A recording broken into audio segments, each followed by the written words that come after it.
महादेव। आज मैं पशुपतिनाथ मंदिर और उनकी ऐतिहासिक पौराणिक कथा बताने जा रही हूँ। कथा करने से पहले आपसे अनुरोध करना चाहती हूँ कि यदि आप हमारे चैनल पर नए हैं तो कृपया करके लाइक करिए, सब्सक्राइब करिए, शेयर करिए। और नेपाल के पशुपतिनाथ मंदिर कहाँ स्थित है, कब स्थित हुआ, क्यों स्थित हुआ, तो आप सारी कथा जानने के लिए हमारे चैनल को सब्सक्राइब करिए, लाइक करिए और तरह तरह की वीडियो आप प्राप्त कीजिए और हमारा उत्साह बढ़ाते रहिए। तो आइए कथा की ओर चलते हैं। विश्व में 2 पशुपतिनाथ मंदिर है, जो कि एक नेपाल में है, प्रसिद्ध मंदिर स्थित है, मंदसौर का है। दूसरा मंदिर में मूर्तियां समान आकृति वाली हैं। नेपाल का मंदिर बागमती नदी के किनारे काठमांडू में स्थित है। इसे यूनेस्को की धरोहर में शामिल किया जाता है। यह मंदिर भव्य है और यहाँ पर देश विदेश के पर्यटक आते हैं और घूमते हैं, पशुपतिनाथ जी का दर्शन करते हैं, जिससे कि मनवांछित फल की प्राप्ति होती है। पशुपतिनाथ व्रत भी किया जाता है। इससे हमारे जीवन में कोई भी समस्याएं आ रही होती हैं तो दूर हो जाती हैं। यदि आप भी यह व्रत करना चाहते हैं तो अवश्य करिए। नौकरी संबंधित, व्यापार संबंधित, धन संबंधित, शादी संबंधित जो भी मनोकामना लेके यह व्रत किया जाता है तो पशुपतिनाथ जी वो जरूर पूरा करते हैं। पूर्ण विश्वास रख के आप यह व्रत करिए तो पूर्ण होता है। पशुपतिनाथ का अर्थ होता है पशु अर्थात जीव, प्राणी, और पति का अर्थ होता है स्वामी, और नाथों का अनाथ है उसे हम शिव कहते हैं। मालिक या भगवान, इसका मतलब है संसार के समस्त जीवों के स्वामी या भगवान, वही है पशुपतिनाथ भगवान। दूसरे अर्थों में पशुपतिनाथ का अर्थ है जीवन का मालिक। हमारे जीवन का जो मालिक है वही पशुपतिनाथ है। अब मंदिर के बारे में बताने जा रही हूँ। माना जाता है कि यह लिंग वेद में लिखे जाने से पहले ही स्थापित हो गया था। पशुपतिनाथ काठमांडू घाटी के प्राचीन शासकों के अधिष्ठात्री देवता कहे जाते हैं। पशुपति संप्रदाय के इस मंदिर के निर्माण का कोई भी प्रमाणिक इतिहास नहीं है, परंतु कुछ जगह पर यह उल्लेख मिलता है कि मंदिर का निर्माण सोमदेव राजवंश के पशुप्रेक्ष ने 3री सदी ईसा पूर्व में कराया था। 605 ईस्वी में अमसुमर्न ने भगवान के चरण छू करके अपने को अनुग्रहित माना था। बाद में इस मंदिर का पुनर्निर्माण लगभग 11वीं शताब्दी में किया गया था। दीपक की वजह से मंदिर को बहुत ही नुकसान हुआ था, जिसके कारण 17वीं सदी में इसका पुनर्निर्माण किया गया था। बाद में मध्य युग तक मंदिर की कई नकलों का निर्माण किया गया था। मंदिरों में भक्तपुर 1480, ललितपुर 1566 और बनारस 19वीं शताब्दी के प्रारंभ में शामिल है। मूल मंदिर कई बार नष्ट हुआ। इसे वर्तमान स्वरूप में नरेश भूपलेश मल्ला ने 1697 में प्रदान किया। अप्रैल 2015 में आए विनाशकारी भूकंप में पशुपतिनाथ मंदिर के विश्व विरासत स्थल की कुछ बाहरी इमारतें पूरी तरह से नष्ट हो गई, जबकि पशुपतिनाथ का मुख्य मंदिर की गर्भगृह को किसी भी प्रकार की हानि न हुई। मंदिर के पुजारी पशुपतिनाथ मंदिर में भगवान की सेवा करने के लिए 1747 से ही नेपाल के राजाओं ने भारतीय ब्राह्मणों को आमंत्रित किया था। बाद में माल्ला राजवंश के एक राजा ने दक्षिण भारतीय ब्राह्मण को मंदिर का प्रधान पुरोहित नियुक्त कर दिया। दक्षिण भारतीय भट्ट ब्राह्मण ही इस मंदिर के प्रधान पुजारी नियुक्त होते रहते हैं। वर्तमान में प्रचंड सरकार के काल में भारतीय ब्राह्मणों का एकाधिकार खत्म कर नेपाली लोगों को पूजा का प्रभाव सौंप दिया गया। अब आइए जानते हैं कि कब मंदिर खुलता है।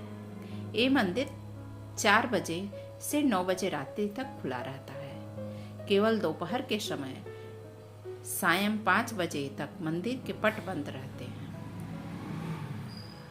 मंदिर में जाने का सबसे उत्तम समय सुबह जल्दी जाना होता है। पूरे मंदिर परिसर का भ्रमण करने के लिए 90 से 120 मिनट का समय लग सकता है। मंदिर का परिचय जानिए कि कैसे कैसे है। नेपाल में पशुपतिनाथ मंदिर काठमांडू के पास देवपाटन गांव में बागमती नदी के किनारे स्थित है। मंदिर में भगवान शिव की एक 5 मुख वाली मूर्ति है। पशुपतिनाथ विग्रह में चारों दिशाओं में एक मुख और एक मुख ऊपर की ओर है। प्रत्येक मुख के दाएं हाथ में रुद्राक्ष की माला है, बाएं हाथ में कमंडल मौजूद है। मान्यता के अनुसार पशुपतिनाथ मंदिर का ज्योतिर्लिंग पारस पत्थर के समान है। कहते हैं कि ये 5 मुख अलग अलग दिशा और गुणों का परिचय देते हैं। पूर्व दिशा की ओर वाले मुख को तत्पुरुष और पश्चिम की ओर वाले को सद ज्योति कहते हैं। उत्तर दिशा की मुख वाले मुख को वामदेव या अर्धनारीश्वर कहते हैं और दक्षिण की दिशा के मुख वाले को अघोरा कहते हैं। जो मुख ऊपर की ओर है उसे ईशान मुख कहा जाता है। इस मंदिर में भगवान शिव की मूर्ति तक पहुंचने के 4 दरवाजे बने हुए हैं। वे दरवाजे चांदी के हैं। पश्चिमी द्वार के ठीक सामने शिव जी के बैल नंदी की विशाल प्रतिमा है, जिसका निर्माण पीतल से किया गया है। इस परिसर में वैष्णव और शैव संप्रदाय के कई मंदिर प्रतिमाएं हैं। पशुपतिनाथ मंदिर को शिव के 12 ज्योतिर्लिंगों में एक केदारनाथ मंदिर का आधा भाग माना गया है। यह मंदिर हिंदू बौद्ध वास्तुकला का एक अच्छा मिश्रण है। मुख पगोडा शैली का मंदिर सुरक्षित आंगन में स्थित है, जिसका संरक्षण नेपाल पुलिस द्वारा किया गया है। यह मंदिर 264 हेक्टेयर में क्षेत्र में स्थित है। इसमें 518 मंदिर और स्मारक सम्मिलित है। मंदिर की द्विस्तरीय छत का निर्माण तांबे से किया गया है, जिन पर सोने की परत चढ़ाई गई है। मंदिर वर्गाकार के एक चबूतरे पर बना है, जिसकी आधार से शिखर तक की ऊंचाई 23 मीटर 7 सेंटीमीटर है। मंदिर का शिखर सोने का है, जिसे गजूर कहते हैं। परिसर के भीतर 2 गर्भगृह हैं, एक भीतर और दूसरी बाहर। भीतरी गर्भ का स्थान है जहां शिव की प्रतिमा को स्थापित किया है, जबकि बाहरी गर्भ की एक गलियारा है। भीतर आंगन में मौजूद मंदिर है और प्रतिमाओं में वासुकीनाथ मंदिर, उन्मत्ता भैरव मंदिर, शून्य नारायण मंदिर, कीर्तिमुख भैरव मंदिर, बोधा नीलकंठ मंदिर, हनुमान मंदिर और 184 शिवलिंग मूर्तियां प्रमुख रूप से मौजूद हैं। जबकि बाहरी परिसर में राम मंदिर, विराट स्वरूप मंदिर, 12 ज्योतिर्लिंग और 5 शिवालय गुहेश्वरी मंदिर के दर्शन किए जाते हैं। पशुपतिनाथ मंदिर के बाहर आर्य घाट स्थित है। पौराणिक काल से ही केवल इसी घाट के पानी को मंदिर के भीतर ले जाया जाने का प्रावधान है। मंदिर दर्शन की मान्यता है। पशुपतिनाथ मंदिर के संबंध में यह मान्यता है कि जो व्यक्ति इस स्थान के दर्शन करता है, किसी भी जन्म में पशु की योनि नहीं मिलती है। हालांकि शर्त यह है कि कहते हैं कि शिवलिंग के पहले नंदी के दर्शन ना करें। यदि जो ऐसा करता है फिर वो अगले जन्म में पशु बनना पड़ता है। मंदिर की महिमा के बारे में आसपास के लोगों से आप काफी कहानियां सुन सकते हैं। मंदिर में आधा घंटा ध्यान करता है तो जीव कई प्रकार की समस्याओं से मुक्त हो जाता है, क्योंकि पशुपतिनाथ जी से तो सारी बाधाएं ही खत्म हो जाती हैं। पौराणिक कथा के अनुसार भगवान शिव यहाँ पर चिकारे का रूप धारण करके निद्रा में चले करके बैठे थे। जब देवताओं ने उन्हें खोजा और उन्हें वाराणसी वापस लाने का प्रयास किया तो उन्होंने नदी के किनारे पर छलांग लगा दी। कहा जाता है कि इस दौरान उनका सिंह 4 टुकड़ों में टूट गया था। इसके बाद भगवान पशुपति चतुर्मुख लिंग के रूप में यहाँ प्रकट हुए थे। ये तो पहली कथा रही। दूसरी कथा है कि जो कि एक चरवाहे से जुड़ी है। कहते हैं कि इस शिवलिंग को एक चरवाहे द्वारा खोजा गया था, जिसकी गाय अपने दूध से अभिषेक कर शिवलिंग के स्थान पर पता लगाया था। तीसरी कथा आती है कि भारत के उत्तराखंड से जुड़ी हुई है। एक पौराणिक कथा है कि इस कथा के अनुसार मंदिर का संबंध केदारनाथ मंदिर से है।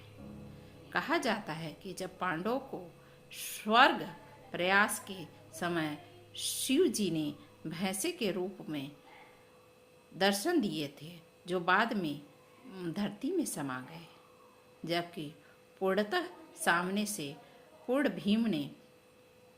भीम ने उनकी पूंछ पकड़ ली थी।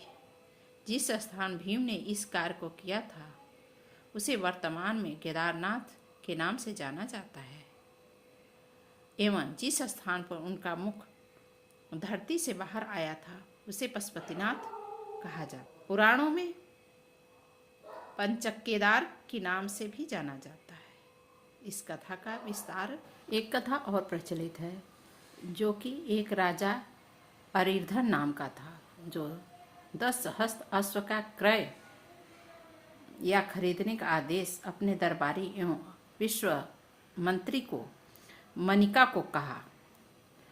वह एक महत्वाकांक्षी राजा था और शक्तिशाली भी था। वह अपनी राज सीमा एवं राज का विस्तार बढ़ाना चाहता था और अपने पड़ोसी राज को अपना आधिपत्य चाहता था, जिसके लिए उसे अधिक से अधिक अश्व या घोड़ों से सेना आदि की आवश्यकता थी।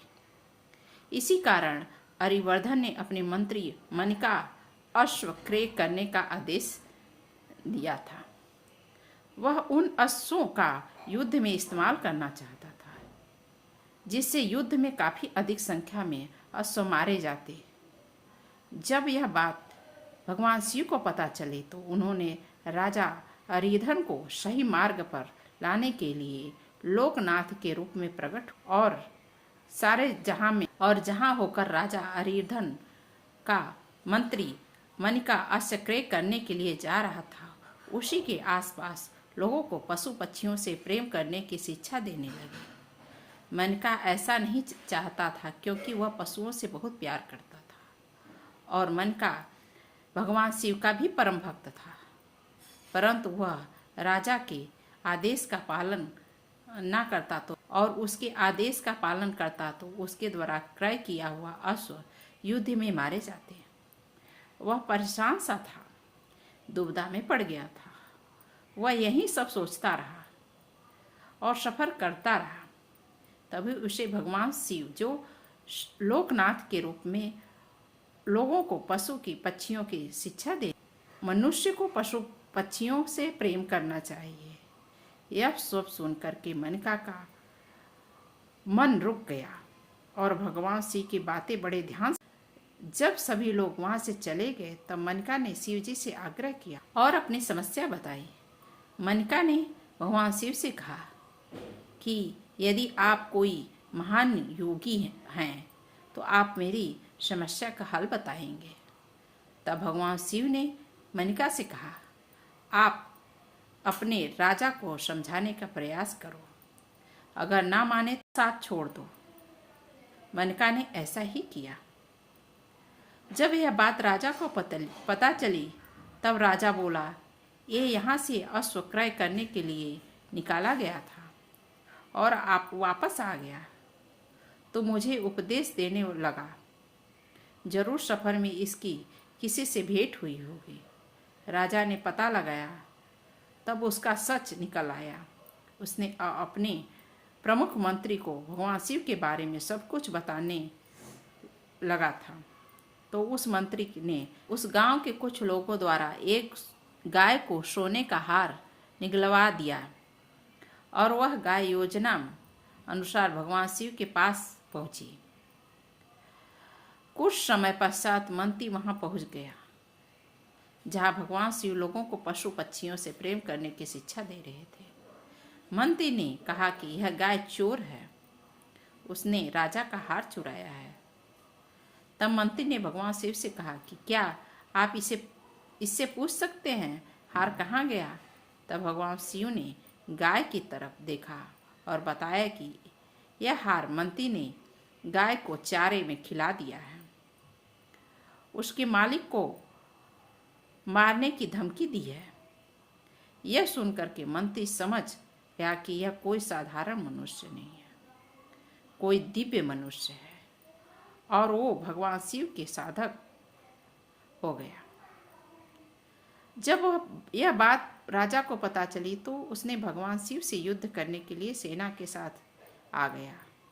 तब भगवान शिव ने उसकी सेना को परास्त कर दिया। यह देख राजा की आंखें खुल गई, वे दिव्य पुरुष हैं। तब सभी लोगों ने आग्रह किया कि आप कौन हैं, अपने दिव्य स्वरूप के दर्शन दीजिए। तब भगवान शिव प्रसन्न होकर उन्हें दर्शन दिए। कहा जाता है कि मनुष्य को अपने प्राण प्यारे होते हैं, उसी प्रकार सभी पशु पक्षी जीव जंतु के बारे में भी सोचना चाहिए, उसके भी प्राण प्यारे होते हैं। यह मनुष्य के लिए अपना सर्वस्व न्यौछावर कर देते हैं।